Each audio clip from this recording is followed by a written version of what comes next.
In a surprising twist of events, one of Europe's smallest economies, with a nominal GDP barely scratching $28 billion, is now in direct competition with a global manufacturing giant like Mexico. Sounds absurd, right? In terms of wages, outsourcing, migration, and strategic positioning, Albania is starting to look like Europe's Mexico. And the reasons behind this transformation are as surprising and dramatic as they can be. Why would a country of just 2.8 million people, tucked behind the Adriatic and Ionian Seas, suddenly matter in global economics? Stick around to the end of this video as we dig into numbers, history, and a trend that could reshape Europe's industrial map forever. Let's get started. At first glance, trying to compare Albania to Mexico feels like comparing a suburb to a metropolis. This is because Mexico's economy, as reported in 2024, was valued at $1.85 trillion, making it the 15th largest in the world. For Albania, it was just $27.18 billion. So, on paper, it appears they belong to completely different leagues. Mexico spans the American continent, with a population of approximately 129 million people, while Albania has fewer residents than the whole city of London. So, on what grounds could Albania be bold enough to match Mexico's economy? Well, the key lies in the function of both countries, as they occupy a similar strategic economic position relative to a much bigger and richer neighbor.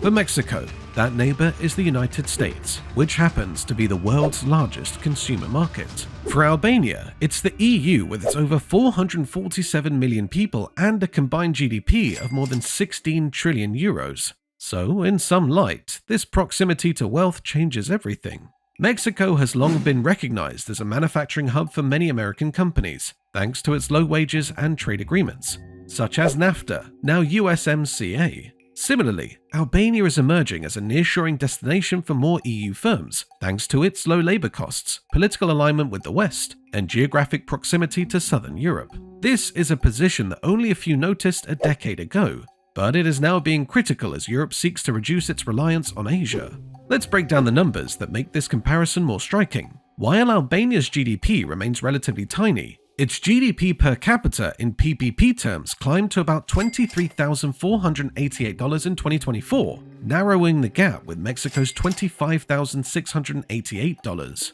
For Albanians, this means that, adjusted for living costs, they're not as far behind Mexicans as nominal GDP would suggest. It also signals that per-person economic power in Albania is rising steadily. However, there's a bigger similarity between the countries. Mexico is renowned for having a significant number of its citizens migrating to the United States, with millions sending money back home. Albania is also on a similar path, albeit on a more dramatic scale relative to its size. According to Forbes, Albania ranks third on the list of countries with the most emigration, with about 30.7% of Albanians currently living outside their country of origin.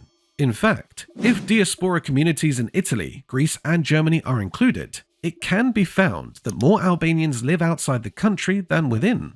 Just as in Mexico, many of these migrants send back remittances, which keep their families afloat, and in turn boost local spending. Another striking resemblance is Albania's mode of outsourcing and its industrial role, as the country plays a crucial part in producing low-cost textiles, footwear, and components for larger European manufacturers. For example, it's no longer uncommon to find an Italian brand outsourcing shoemaking to Albanian workshops to keep costs down while staying close to the EU market. So, is Albania building the same economic foundation that made Mexico a global export machine? Or is this just a temporary advantage? Let's take a closer look at the sector that's pulling the world's attention to Albania right now. When you walk into any call center in Tirana, you are most likely to hear fluent Italian, German, and even French. Why? Because Albania has, in recent years, become Europe's call center capital for major Western companies. The reason for this move is simply one word: cost. In early 2025, the average salary in Albania was $500 per month. However, this is significantly lower than the EU average of €2,607 for the first quarter of 2025. This low-wage structure is exactly why foreign investors are pouring into Albania. And this isn't just about call centers, as Albania has also become the production base for European fashion brands, with towns like Shkodra and Fier specializing in garments and footwear. Automotive suppliers are also establishing themselves and producing components for Italian and German car manufacturers. What's even more fascinating is how closely this mirrors Mexico's maquiladora system, where factories line the US borders to supply the American markets. For decades, Mexico has attracted American companies with its low-cost labor and geographical proximity, resulting in neighborhoods built on outsourced production. Albania is now playing the same role towards Europe. But here's the difference and the opportunity.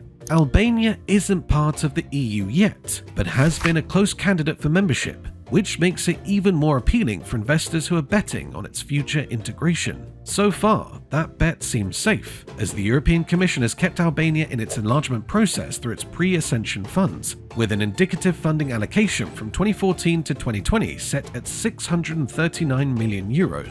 To put things into perspective, think about this. An Italian company can pay an Albanian worker €500 a month instead of €2,600 in Italy and still operate within the same time zone, with similar working hours. When you add the fact that most Albanians speak multiple languages, such as Italian, English, and increasingly German, that creates the perfect recipe for such nearshoring success. But here's where it gets even more interesting. Will these relatively low wages eventually move Albania into a manufacturing hub for Europe? The next phase reveals the secret to this. If there's one thing that defines Albania's economy more than outsourcing, it's definitely migration. For decades, leaving Albania has been the most reliable way for its citizens to improve their standard of living. According to the World Bank's report, remittances accounted for about 8% of Albania's GDP in 2024. That means almost 1 out of every $10 in the economy comes from money sent home by Albanians working abroad. To understand how significant this is, let's compare it with Mexico. Remittances are no doubt crucial for Mexico, but they only make up about 3.7% of the country's GDP.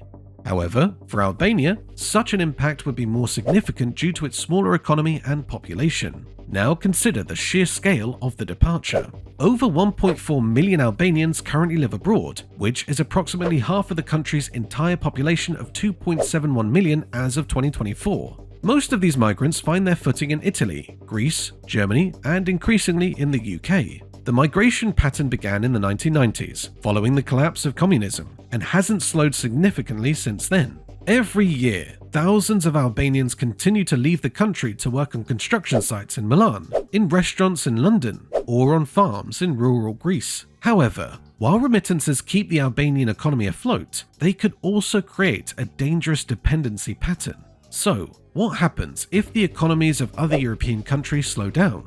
What happens if more jobs dry up for Albanian workers abroad? Can we say the country's financial strength is technically tied to factors it cannot control?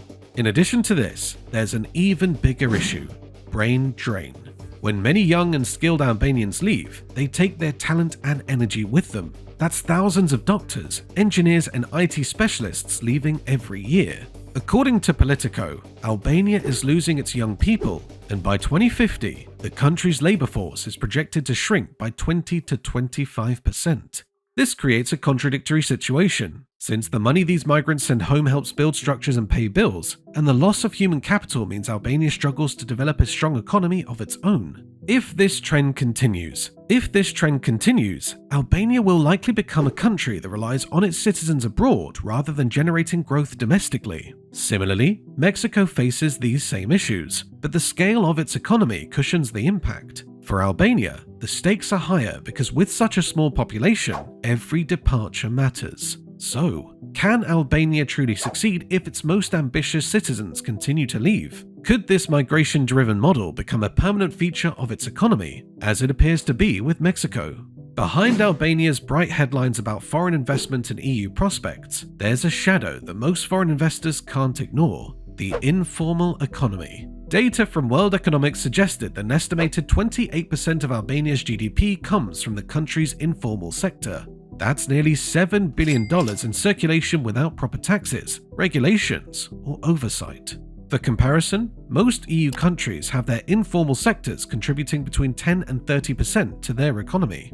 Why is this such a problem? Well, because it signals a weak government and a lack of trust in formal institutions. In other words, businesses that don't pay taxes mean less money for public services like schools and hospitals. It also discourages legitimate foreign investors who wish to avoid corruption or unstable legal systems. And corruption is indeed a major challenge in Albania.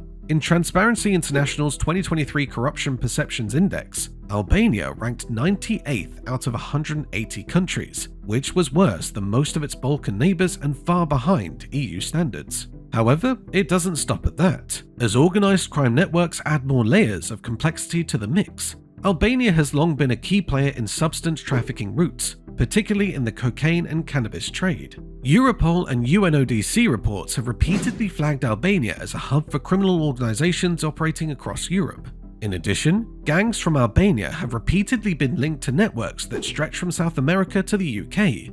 While this underground economy doesn't technically appear in the country's official GDP numbers, its influence is very real, and it shapes how the world perceives Albania. Just as Mexico's rise as a manufacturing giant has been dimmed by the country's powerful illegal cartels, Albania's growing role in Europe's economy also coexists with a strong criminal underworld. Of course, the scale is different as Mexico's drug cartels are perceived to be billion-dollar empires, while Albania's networks are seen as smaller players, but the parallel is hard to ignore. Top European firms may be drawn to Albania's low costs, but they also concern themselves with transparency, property rights, and the rule of law. When Albania's foreign direct investment reached a record $1.6 billion in 2023, it was a positive sign. However, experts warn that the flow of money could stop if governance problems persist. Most investors don't want surprises, and in countries where bribery or favoritism can decide contracts, surprises are always around the corner. And then there's politics, where Albania is trying hard to align itself with EU norms, but numerous corruption scandals keep resurfacing. High-profile cases involving politicians and businessmen have repeatedly raised protests in Tirana in recent years. However, can Albania clean up its act before these shadows undermine its economic rise? History shows that when organised crime and informal economies become too powerful, they can significantly influence the direction of a nation. Could Albania be heading down a similar road to Mexico? What's in store for the future of Albania in the coming years? Albania has no doubt become the next big manufacturing destination for the rest of Europe. Yes, it sounds bold for a country with a GDP of less than $30 billion, but the groundwork for this ambition is already being laid. At the heart of this push is Albania's journey towards its European Union membership. For Albania, its inclusion in the EU isn't just a political goal, but an economic lifeline and a signal to global investors that the country is stable and open for business. The EU has also invested significant funds to support this transformation. Under the third phase of the Instrument for Pre-Accession Assistance, Albania is set to be a beneficiary of the €14.16 billion budget pool allocated by the EU over the 2021 to 2027 period. These funds are being channeled into critical areas such as environmental protection, developing perspectives for youth, strengthening democracy, EU acquis alignment, continuing the fight against organised crime, strengthening the judiciary, and supporting reforms to fulfill EU standards and norms. These are the kind of improvements that can redefine a country's economic map. Take the Adriatic port of Durrës, for example.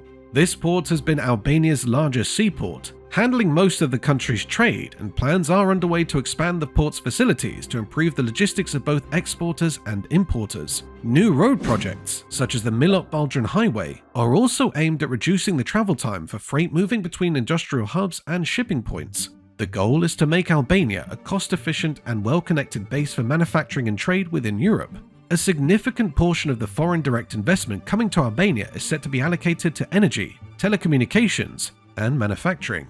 In other words, after years of relying heavily on Asia, European companies can now bring production closer to home in an attempt to mitigate supply chain risks. However, is this enough to turn Albania into Europe's version of Mexico? You should recall that Mexico transformed itself under the North American Free Trade Agreement into a manufacturing powerhouse for the US market. Its factories began producing everything from cars to electronics, while leveraging the low cost of labor and tariff-free access to American consumers. Albania could be in a race to replicate a similar model for the EU. Countries like Italy and Germany are already taking advantage of this, as textile and footwear production is booming in some Albanian cities. Automotive components are another area of growth for Albania, with several suppliers establishing operations to serve European car makers. At the same time, call centers are also doing well, with serving as the European equivalent of Mexico's back-office outsourcing sector. But can Albania move beyond low-cost outsourcing to higher-value manufacturing? Mexico's success wasn't just about cheap labor. It built complex supply chains, adopted advanced technologies, and eventually became a global player in the automotive and electronics industries. Albania is far from that level as its industrial base is still small, amid its high dependence on imported machinery and raw materials. Without a deep investment in skills and technology, Albania risks remaining at the bottom of the value chain, merely producing shoes and shirts while others reap the greater profits. Then there's the issue of stability, where investors love something better than cheap labor: predictability. And this is where Albania's fragile governments and high levels of corruption could become a deal breaker. As we saw earlier, Transparency International ranks Albania 98th out of 180 countries in terms of corruption. That's not the kind of ranking that gives multinational corporations the confidence to invest in any country. EU membership could help address some of these issues by enforcing stricter standards, but ascension is still years away. So until then, the perception of risk remains high. Another challenge lies in energy, where manufacturing hubs need reliable and affordable power. Albania has long relied on hydropower, which provides nearly all of its electricity. However, while this sounds environmentally friendly and clean, it makes the country vulnerable to potential climate shifts. So in years of low rainfall, the shortage of energy could lead to blackouts or costly imports. To tackle this challenge, part of the EU funding has to be allocated towards diversifying the region's energy sources and improving their efficiency. However, these projects take time, and time is the one thing Albania doesn't have if it wants to catch the nearshoring wave. Yet, despite these obstacles, optimism among Albanians is strong. The fact that the FDI and infrastructural improvements are on the rise suggests that investors see the long-term potential. The country's strategic location, which is just across the Adriatic from Italy and close to major EU markets, is also a huge advantage. Combine that with significantly low wages and a political commitment to EU integration, and you have the ingredients for a nation's growth. But these factors alone don't make a finished product. The real test will be whether Albania can build institutions, skills, and industries that would go beyond being Europe's cheap factory floor. So, do you think Albania could become Europe's next big manufacturing hub, similar to Mexico? Or will this dream crumble under the weight of corruption, weak governance, and structural limitations? The next few years will decide whether Albania's story mirrors Mexico's rise or becomes another missed opportunity in the Balkans. Thank you for watching. If you enjoyed this video, please ensure to hit the like button, drop a comment, and subscribe to the channel. See you in the next video.